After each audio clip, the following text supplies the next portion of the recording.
And we know that education is the way. We know that if our children are better educated and our families are better educated, then we're going to see better results and outcomes for them.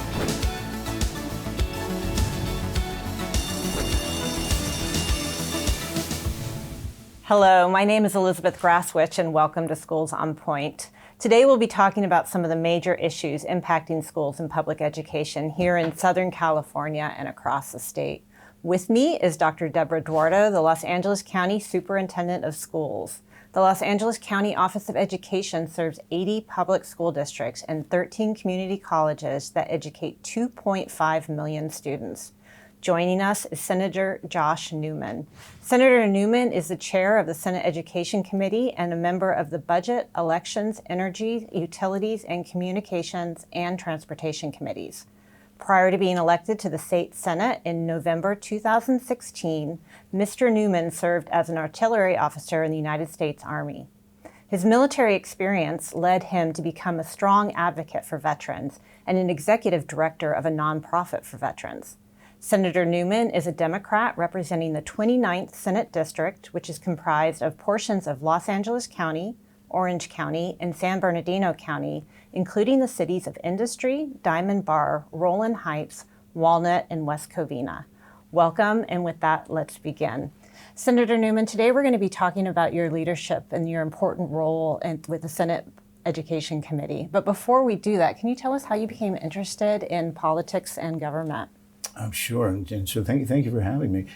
I grew up on the East Coast. I went to a really small high school, and at the sort of center of our curriculum and philosophy was community service. In fact, the motto of the school is Latin, non sibi sed cunctis, not for oneself, but for the whole, and virtually everything that was done at my little school was done by students.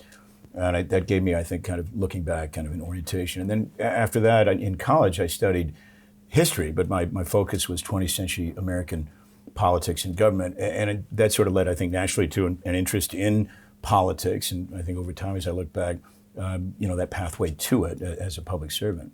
Wow, that's wonderful. You've done so much. Thank you for joining us. And one of the things that you're about to complete is your first year as the chair of the Senate Education Committee, which is extremely important to all of us working in education. And I would love it if you could share a little bit about this important role. I appreciate that. So it's a privilege to serve, period. But I'm very proud to be the chair of the Senate Committee on Education.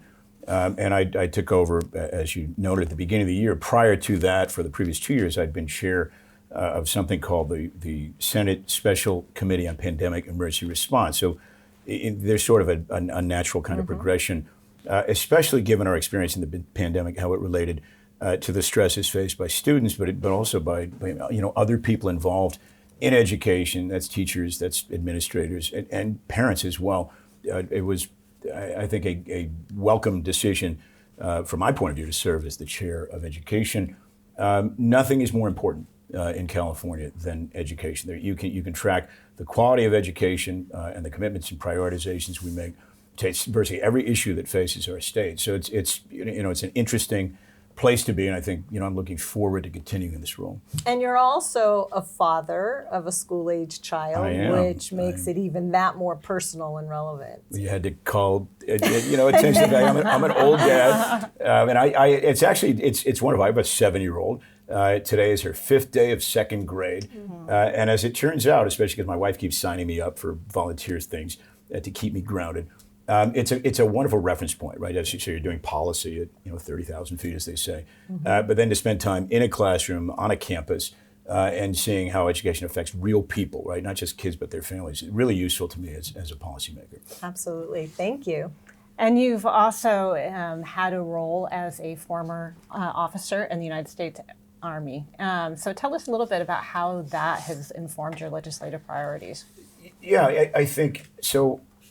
One of the best things I did, looking back, was to join the military after college. And the thing that I most took away from my experience as an officer was the exposure to all different kinds of people, but I think the insight that the Department of Defense does a wonderful job once they've recruited young people, assessing what these young men and women are good at, And what you find quite often is that these kids who often didn't do very well in school, that might be what led them to consider the military. Turns out they had talents that they didn't even know about, and then the military is actually very good at identifying those talents, and then developing them and making people really good and effective members of a team. And the insight there is I think that innate talent is probably distributed kind of universally, but opportunity is not. And it's really important for us as policymakers to make sure that we give young people every opportunity and all the resources to find those talents that will make them successful. And I think I apply that, or at least I try to, as a policymaker. Wow. Well, you've started off with some great results early on, victories in the signing of your bill of SB 455. You've been a strong supporter and advocate for military families. Can you tell us more about how this benefited children and families in the military? Sure. And so the bill you're referring to, SB 455, when I first joined the Senate in 2017, California sends the most young men and women into the military of any state. Not surprising, we're the largest state in the country. And often when families come back either to California from other states, transferred into California to serve at, I think there's 28 military bases in the state, typically they're living on a base that's not actually within the boundaries of a local educational agency. And because the requirement up to then was that you had to be on site, you had to be in the district to do all of the transfer, and it put military families in a really tough spot. And so what the bill did was it allows those families to register their children remotely prior to arriving, so that they're not at a disadvantage. It seemed like only fair that we could do that for the families where their parents are serving, or the kids are brought to California through that service. Yeah, that's wonderful. I have a daughter and son-in-law who served in the military, and sometimes they didn't even know where they were going to be assigned, with significant time to enroll, and making that process so much smoother is wonderful, a great benefit. And to your point, I mean, you get transferred when you get transferred. So right. The military doesn't say hey, we'll wait till the beginning of the next school year. So it's really important, given that we have the smoothest path for the children of those service people to get ensconced and comfortable and fully involved in their next school. Yeah, wonderful. You've also long advocated for school employees who are also veterans. You successfully authored SB 731, which provides school employees who were former military, both current and former military, the ability to take medical leave for their service-related injuries. You did something similar successfully for state employees. Tell us a little bit about that law. So those two bills, one was, I get my bills mixed up, 731, the other was 728. And remember, this was in 2018, this was during the two wars, Iraq and Afghanistan were still quite active. And so a lot of the burden of service had been passed from the active duty military, because it had been going on so long, to members of the National Guard and the reserves, many of whom were state employees or educators. And what we were finding was, when they came back from their service, they often had, and these are very intense experiences, they had issues that needed attending to. And if you were a new employee or existing employees, there really weren't provisions made for taking that time to address those issues. So both of those bills did, for those two categories of employees, something which we thought was really necessary. Wow, wonderful. So as you know, at LACO, we serve children and families across the entire LA County. We have 80 school districts. And we also serve a lot of children in foster care. And we're really, really excited and appreciate the fact that you are requesting additional $60 million to support our children in foster care. Tell us a little bit more about what sparked your interest and really made you such a strong advocate for children in foster care. So there are currently approximately 60,000 children in the foster care system. And that system is incredibly complex and really overwhelming to a young person dealing with all of the different aspects of it. And there's a wonderful program called CASA, Court-Appointed Special Advocates, that matches up mentors to foster children to be their advocate, within all those processes. And so I can't take too much credit. My wife dragged me to a meeting probably 8 years ago to an information meeting, and we both became CASAs. I was matched up to a young man from Buena Park. She was matched up to a young woman from Santa Ana. And for about 3 years, I served as his mentor, his advocate. And he was gratefully reunified with his parents and I think doing well. But that experience was really formative for me. So we can all live kind of in our little space. And Orange County has this kind of stereotype, this image of being this prosperous place. But if you spend a day in juvenile court in any county, including mine, you get insight into just how challenged families are. But the kids who wind up sort of the victims of all of these stresses really need support. And so that's why I was glad as a member of the Budget Committee and the subcommittee with jurisdiction over the foster system to advocate for additional monies so that we can fund that effort so that the CASA, they're organized by county, but all those different CASA organizations can get additional resources for training, for support, and especially for recruitment to find more people to serve as advocates for those foster kids. Yeah, that's absolutely wonderful and so needed. And having that experience to be a mentor for a young person, you really get a true understanding of what it's like going through that process. Yeah, and to be a 12-year-old kid within that system, social workers, juvenile justice, IEPs at school, really lonely, really overwhelming, and super helpful to have an adult be that, not only a friend, but an advocate within that system. Absolutely. We're really proud of the fact that schools have become much more inclusive, something that's just increasing over the years. Your bill, SB 760, would provide appropriate and equitable access to all gender restrooms for students during school hours. The bill is co-sponsored by State Superintendent Tony Thurmond, and it has a lot of support at the legislature. Please tell us a little bit about the bill and also how you've built a coalition to support it. Yeah, and so I have a constituent whose child is non-binary and came to him probably middle of a school year, I guess 2 school years ago, and kind of, confessed that they were having a lot of trouble because they did not feel comfortable using the restroom in school. And right, so adolescence is hard enough, school is hard enough, and it struck me like everybody should have access to the restroom to do what we all do multiple times a day. But non-binary, trans, kind of questioning kids have a lot of challenges, because using the restroom every day is basically to either expose yourself to bullying or to out yourself in ways you might not be ready for. And so it seemed reasonable to say, let's make a safe space for these students during the day. So that was the genesis of the bill, and worked closely with the superintendent and an ad hoc committee that was actually not only members of his staff, but students from across the state who were having similar experiences. That was the basis for the legislation that I actually have introduced that's making its way right now through the legislature, and really grateful for the superintendent's support, but equally grateful for Equality California for their support, and really encouraged so far that, given kind of some of the kind of culture war activities around sexuality and teaching, that this bill has actually been mostly free of that, and so so far so good. And this is one of a number of bills that I think are really important. As AB 5 from Assemblymember Rick Spur would create a framework for educating teachers, administrators about how to be more sensitive to LGBTQ kids, and that builds on a bill that Senator Laird did, I think, last year or the year before.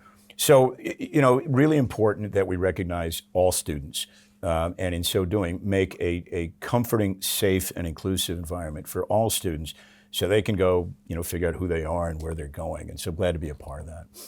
Senator, we know you've been an advocate for increased funding for early childhood education, for career tech education, and for student mental health. And as you mentioned earlier, you served as the chair for the Special Committee on Pandemic Emergency Response. And I know you've heard from a lot of leaders about the challenges that we're facing in our schools around student achievement, student attendance, access to childhood education. Can you tell us kind of what came out of that experience, leading that, and some of the major takeaways? Yeah, so, the pandemic was obviously a formative experience, right? So, put yourself, for adults, once in a lifetime thing. For students, absolutely, sort of impactful. And so the latent impacts of the pandemic will carry over for years. I mean, talking to any educator, everybody agrees. But unfortunately, the federal monies have for the most part, been spent. And the state actually faces some fiscal pressures. And so it's really important that as we make, probably difficult choices around priorities, that we allocate sufficient funds and support for all of these, continuing impacts. So there's learning loss, there's mental health, and then just as importantly, the impact on the educator workforce. We were already facing challenges in recruiting teachers. The pandemic, as you can imagine, if you were a teacher, it was absolutely daunting. So we're in a place right now in California where it's really important that we focus really closely on how to address the needs of education, but also the needs of the workforce, so that moving forward, we're in a good position to support the whole system. Wonderful. Really thinking ahead about the impact in the future and what this means. Thank you so much.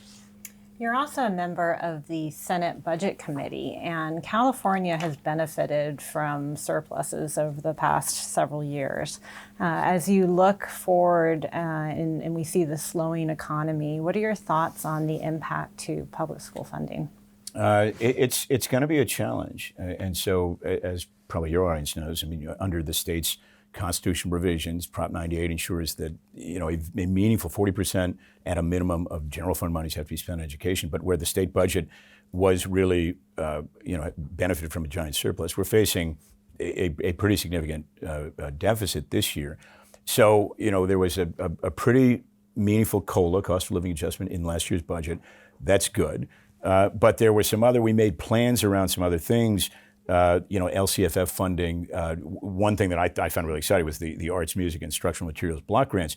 But now in the face of those deficits, really important to make sure that we make good on those obligations, but also take into account that school districts made plans with those funds on a multi-year basis. So, part of my job is to make sure that we don't interrupt those programs and destabilize, all the good that was being done there. I think looking forward, it's probably true that we're going to look at smaller COLAs, and that's where the LCFF, framework is so important, so that local agencies like LAOCE have as much control as possible to make the decisions they need to do to maintain continuity and investments where necessary. You've accomplished so much in your years at the Senate. What are your thoughts when you look back over those years and your accomplishment? It's a privilege to be able to do this. And so you sort of know it. I've done a bunch of things professionally before, running for office, and politics kind of gets a bad name for good reason, but it's the pathway to public service. So I don't think there's any kind of more noble calling than public service. And so it's an honor to be able to do this. And so I've focused on areas where I think that, especially systemic problems, to address needs. And I've been, I think, pretty successful in trying to do the same thing as the chair of education. So, I'll keep doing that and hopefully leave California just a little bit better when I'm done. I have 4 more years of eligibility after the next election. So, looking forward to continue this work. Senator, you've done so much in education, and we really appreciate all of your support. Can you tell us a little bit about what your legislative priorities are for next year? Yeah, and so as we've touched on, I think next year we can anticipate similar fiscal challenges. So the priority is to make sure that we give teachers a cost of living adjustment that's as large as possible, that we maintain our support for the LCFF to give districts as much local control and flexibility as possible. And then, as I mentioned, some of those after school and arts programs, really important to continue them.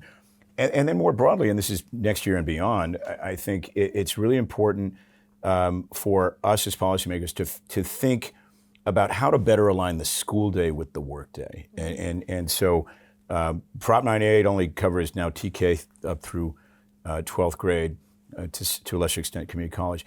But those years 0 through 4 are so critical for young people, but they're so challenging for parents. So we're doing some good work, I think, at the elementary school level of early day learning opportunity programs after school, and if you can match that up to the work schedule for parents, you've done two things that are really important. One is you provide a safe space for kids all day, but the other is you freed up their parents to be more productive and more deliberate about how to go out and make a living in a really challenging state. So that's one of my priorities moving forward. Well, that's tremendous, and I know many, many parents will appreciate that, because those early years in trying to manage childcare and work and balance it all is a big challenge. So thank you so much. And Thank we you. have one final question for you. Okay. Tell us about the Recess for All bill. Right. So I have another bill which seemingly obvious. California, unlike many other states, does not have a standard baseline requirement for recess across the school day.